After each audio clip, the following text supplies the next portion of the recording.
Hello everyone, लक्ष्य CSC channel पे आपका स्वागत है। तो हमने आज तीसरा लेक्चर होगा आपके इकोनॉमिक्स का। इससे पहले हम दो दो लेक्चर इकोनॉमिक्स के कर चुके हैं। तो हमने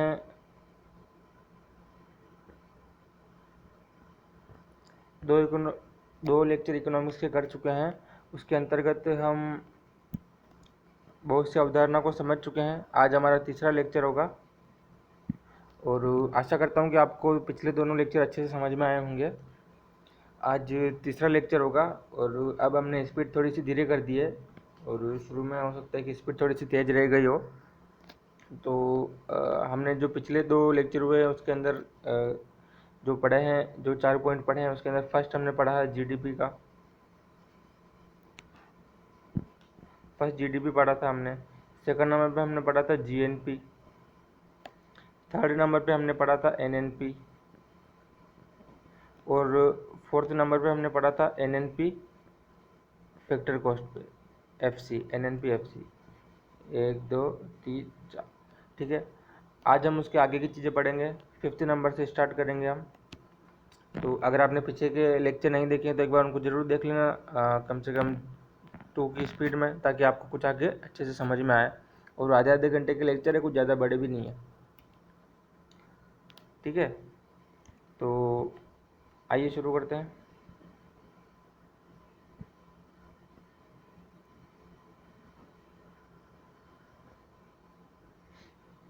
जो हमारे पास नेक्स्ट जो टॉपिक है वो है नेशनल इनकम के अंतर्गत ही आता है पर कैपिटा इनकम, जिसको कि प्रति व्यक्ति आय भी कहा जाता है।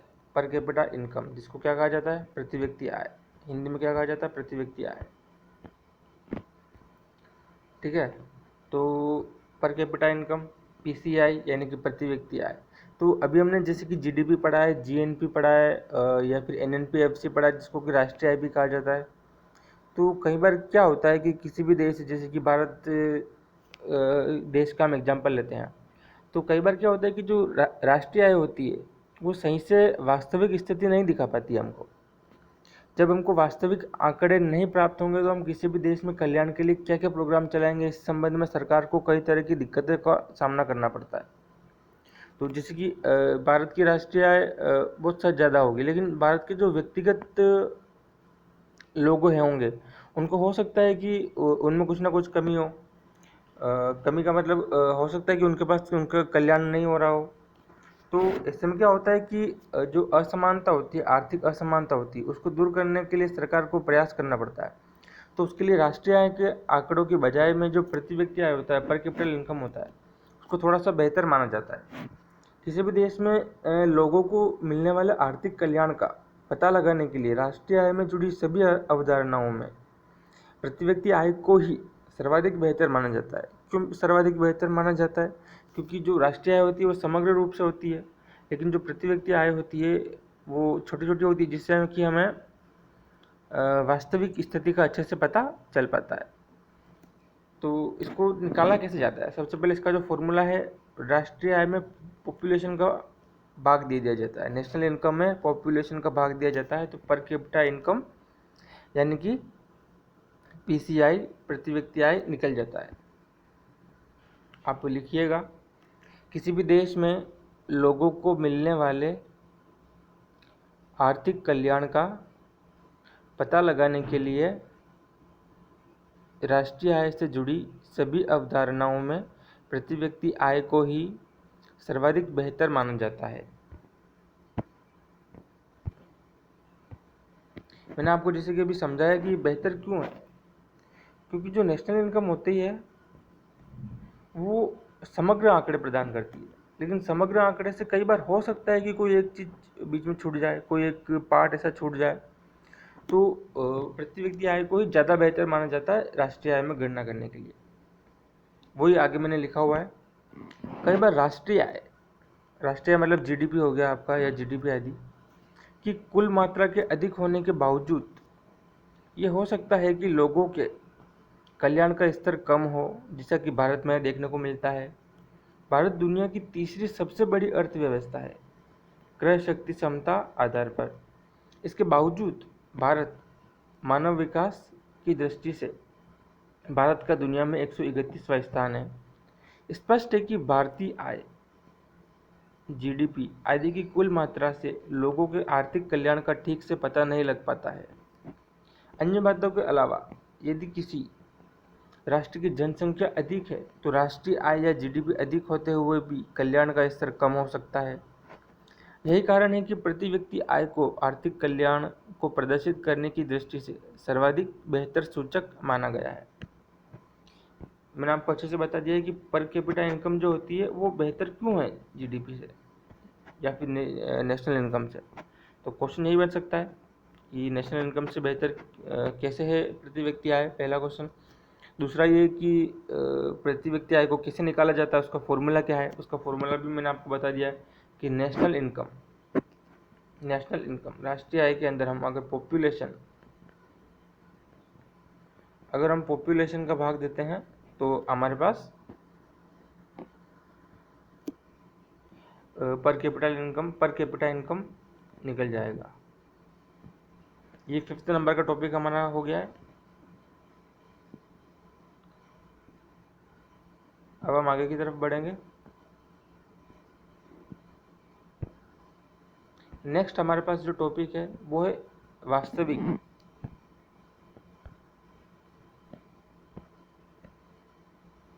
वास्तविक जीडीपी, जीएनपी, एनएनपी आदि या रियल जीडीपी, जीएनपी, एनएनपी आदि। यहाँ पे वास्तविक से क्या तात्पर्य है दोस्तों? वास्तविक से तात्पर्य रियल। कई बार क्या होता है कि हम बाजार मूल्य पे कोई चीज़ निकाल देते हैं तो बाजार मूल्य हमेशा अस्थिर होते हैं, जिससे क्या होता है कि नेशनल इनकम बहुत ज़्यादा प्रतीत हो जाती है। जैसे कि कोई 10 रुपये की कोई क्वांटिटी थी किसी वस्तु की, उसकी प्राइस 10 रुपये थी, तो कुल हमारी जो राष्ट्रीय आय हो गई वो 100 हो गई। अगले वर्ष मानो कि उत्पादन उतना ही है 10 का 10 ही, लेकिन उसकी प्राइस बढ़ गई है 200 हो गई है और हमारी जीडीपी जो हो गई है वो 200 हो गई है। तो ऐसे में क्या होता है कि जीडीपी तो बढ़ रही होती है, लेकिन माफ़ कीजिएगा, जो हमारा जीडीपी आंकड़ों में तो बढ़ रहा होता है लेकिन उत्पादन वास्तविक रूप से नहीं बढ़ रहा होता है। अगर उत्पादन नहीं बढ़ेगा तो उसकी राष्ट्रीय आय भी नहीं बढ़ेगी। केवल मूल्य बढ़ने से तो किसी देश का फायदा नहीं हो सकता है ना दोस्तों।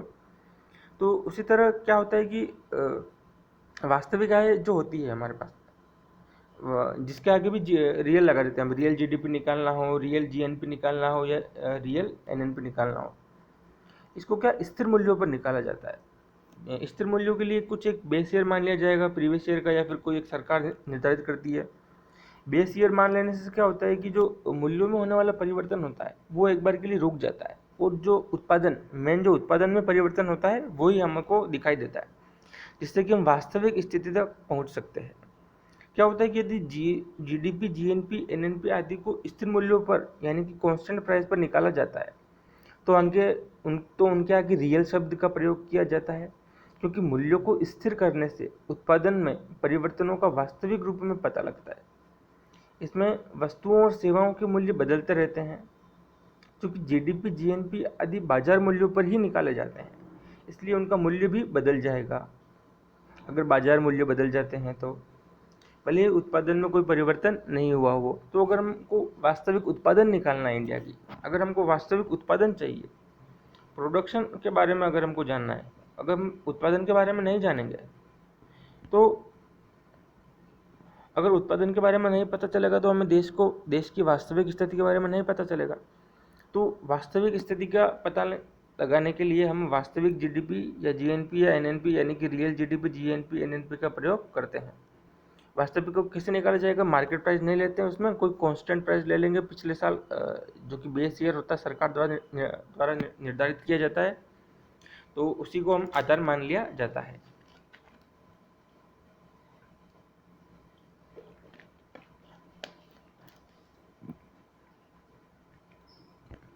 तो आप इसको लिखना या फिर स्क्रीनशॉट ले लेना।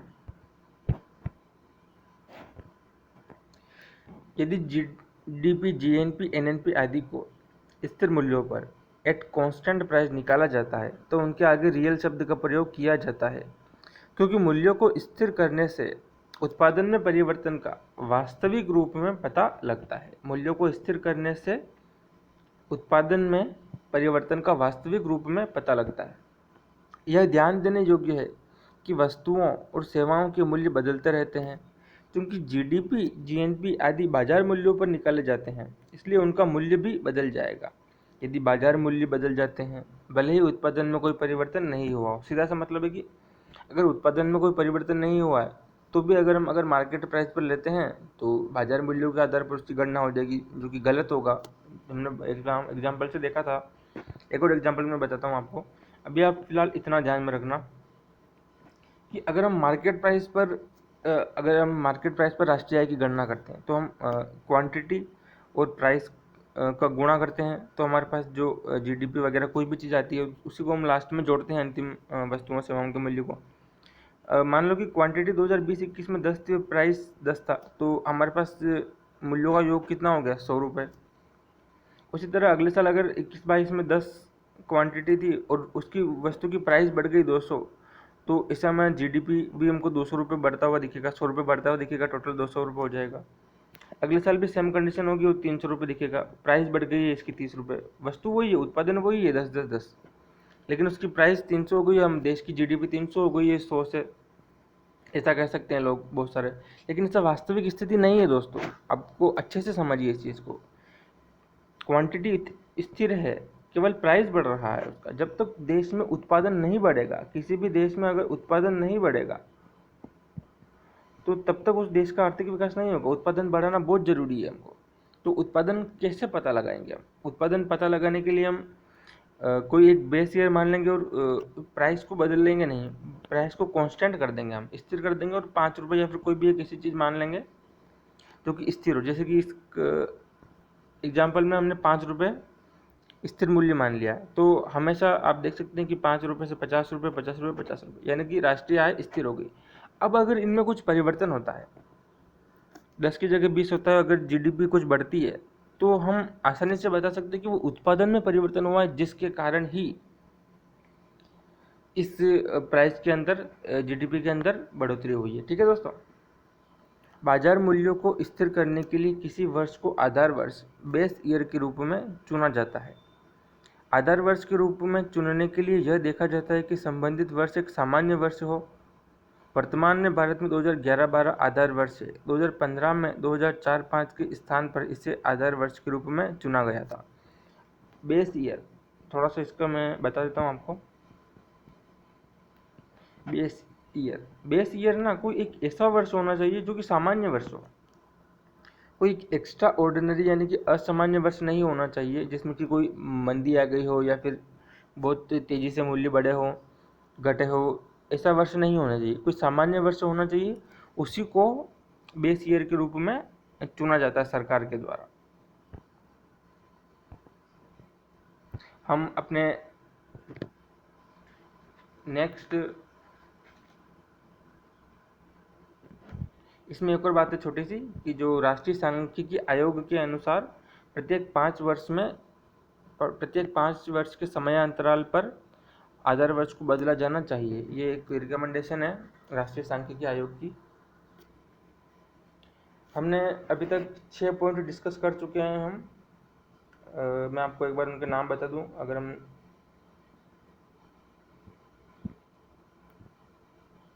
हम जीडीपी पढ़ चुके हैं, 1 नंबर पे जीडीपी पढ़ चुके हैं, फिर जीएनपी पढ़ चुके हैं हम, फिर एनएनपी पढ़ चुके हैं हम, फिर एनएनपी एफसी पढ़ चुके हैं हम, फिर हमने आज शुरू किया पर कैपिटा इनकम, और अभी हमने जो लास्ट में जो पढ़ा है रियल जीडीपी, रियल जीएनपी या रियल एनएनपी पढ़ चुके हैं हम। 6 पॉइंट पढ़ चुके हैं हम। अब अगला नेक्स्ट पॉइंट पढ़ने जा रहे हैं, 7वां पॉइंट।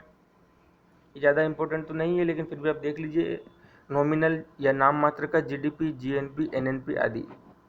इसमें होता क्या है दोस्तों, यदि किसी वर्ष की जीडीपी, जीएनपी आदि को उसी वर्ष के मूल्यों पर निकाला जाता है तो उनके आगे नॉमिनल शब्द का प्रयोग किया जाता है। इन्हें चालू खातों पर इन्हें चालू मूल्यों पर जीडीपी, जीएनपी, एनएनपी आदि नामों से भी संबोधित किया जाता है।